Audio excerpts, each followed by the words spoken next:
안녕하세요. 네, 저는 인사 다시 해야지. 안녕하세요. 네. 저는 장애아인권 발바닥 행동에서 활동하는 여준민입니다. 장애아인권 발바닥 행동은 내년에 이제 15년이 되는데요.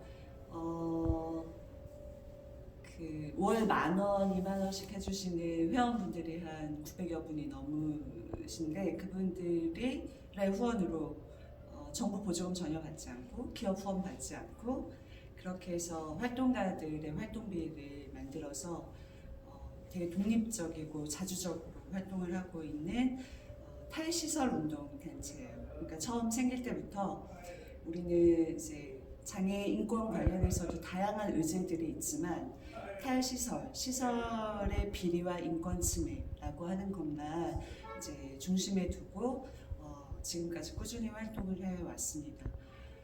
그 도가니 대책위 활동을 저희가 이제 주도적으로 좀 했었어요. 그래서 도가니 대책위 사무국 역할을 했었는데 당시에 2006년도에 저하고 김정아 활동가하고 둘이 국가인권위원회가 그 도가니 인하학교 진정을 받아서 조사했을 때 저희 둘이 민간조사원의 자격으로 참여를 했었어요. 그래서 국가인권위원회 조사관들과 함께 광주에 내려가서 인하원회도 가고 인하학교도 가고 2박 3일 프로그램을 통해서 아이들의 이 억눌려 있고 그리고 그 굉장히 공포스러운 그런 상황들을 조금 차분하게 가라앉힌 다음에 여러 가지 진술들을 할 수 있게끔 하기 위해서 저기 콘도를 빌려서 그 프로그램 식으로 조사를 진행하기도 했었죠. 오늘 이제 15년 만에 사실은 다시 인하학교하고 인하원을 방문했는데 굉장히 오랜 기간 동안 폐쇄되고 나서 방치된 상황이라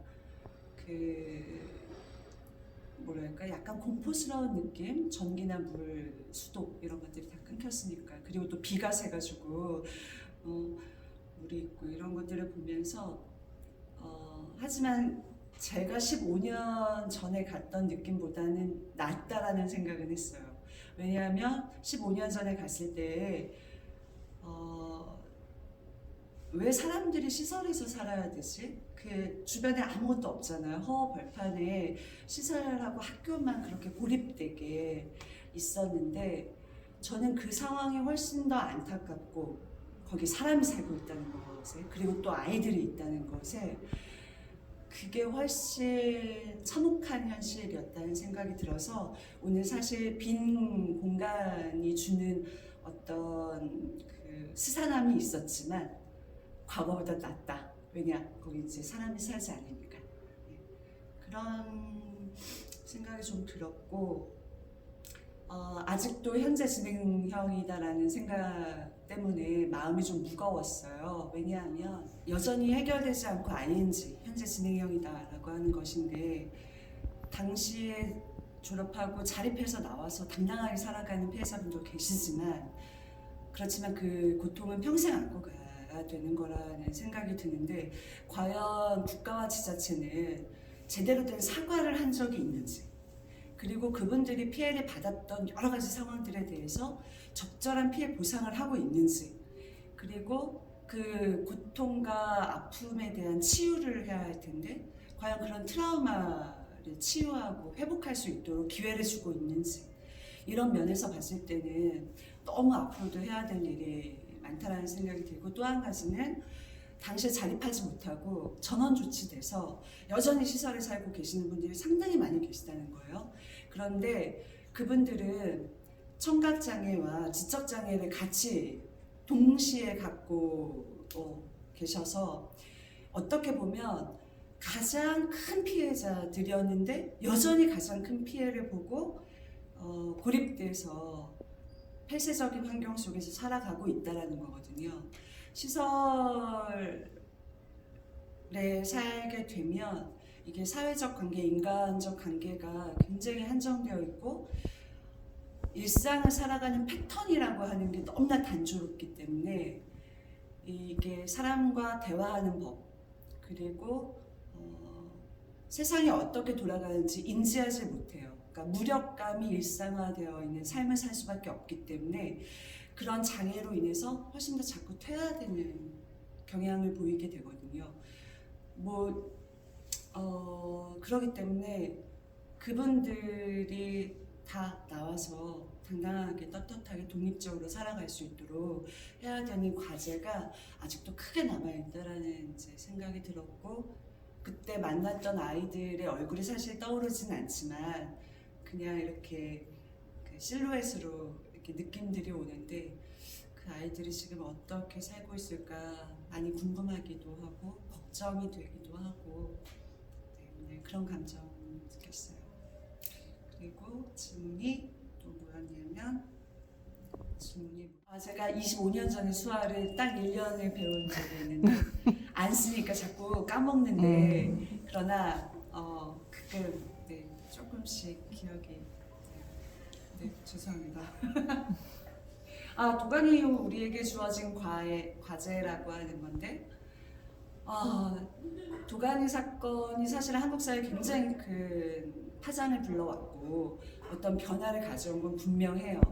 탈선 운동의 역사에서 한 획을 그은 사건은 분명하지만 그 정부 조치가 굉장히 미약해요.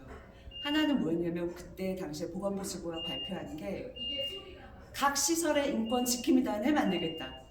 두 번째, 직원과 거주인분들한테 인권 교육을 의무화하겠다. 끝. 없어요. 그 다음에 아무것도 없어요. 그래서 저희가 토론회 할 때, 제가 토론을 하면서 보건복지부 과장님한테 그때 참 되게 건방진 이야기를 좀 했는데, 뭐라고 했냐면 부끄러운 줄 아시라고. 국가가 이걸 정책이라고 내놨다라는 거냐.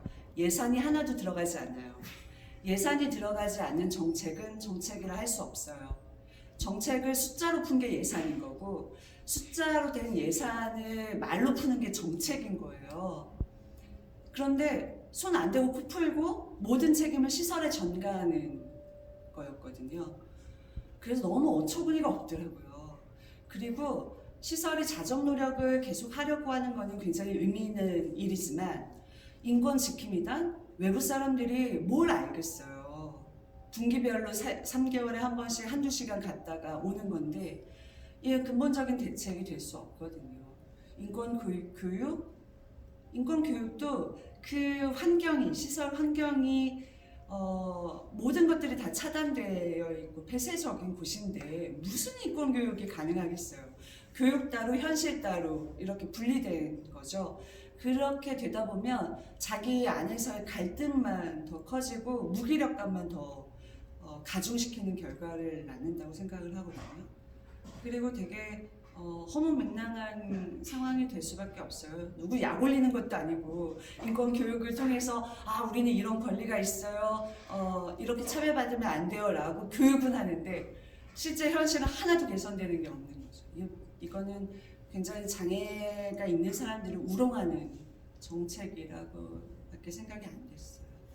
그래서 앞으로의 과제는 모든 시설이 다 해체가 되고 해산이 되고, 그 안에 계신 분들이 밖에 나와서 당당하게 시민으로 살아가고, 저는 국가가 사과해야 한다고 생각해요. 시설이라고 하는 걸 정책으로 만들었고, 시설에서 사는 걸 서비스 제공이라고 얘기해 왔던 과거의 정책에 대해서 정중하고 무겁게 책임감을 갖고 사과를 할 때까지, 그때까지 탈선 운동을 열심히 해야 한다.